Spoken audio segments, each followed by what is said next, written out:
Una curva maledetta, la definiscono i residenti della zona, un'insidia pericolosa soprattutto per dei ragazzi e le prime esperienze con la guida di un'auto. E proprio per cercare di chiarire le criticità di un tratto di strada dove tra l'alba di Ferragosto e 3 anni fa hanno perso la vita in tutto 6 giovani, è convocato un comitato operativo della viabilità in prefettura Treviso per decidere le contromisure di sicurezza.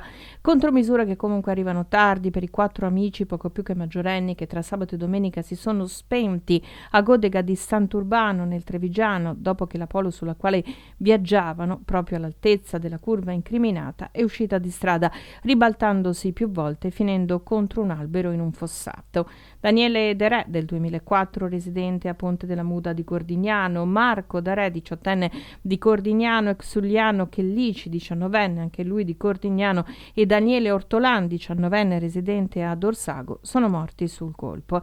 A dare l'allarme alcuni residenti svegliati dal forte boato. Sul posto sono arrivati in poco tempo i vigili del fuoco, la postrada e i medici del SUEM che hanno potuto solo constatare il decesso dei ragazzi. Vittima giovanissima anche in un incidente stradale avvenuto lunedì notte ad Avio, in provincia di Trento. Un 21enne ha perso la vita mentre viaggiava con altre 2 persone su una vettura che è uscita di strada autonomamente a Disera, impattando violentemente contro un muro. Il 21enne, seduto sul sedile posteriore, è stato sbalzato fuori dall'abitacolo a diversi metri di distanza, morendo sul colpo. Le altre 2 persone hanno invece riportato gravi ferite, ma non sembrano essere in pericolo di vita.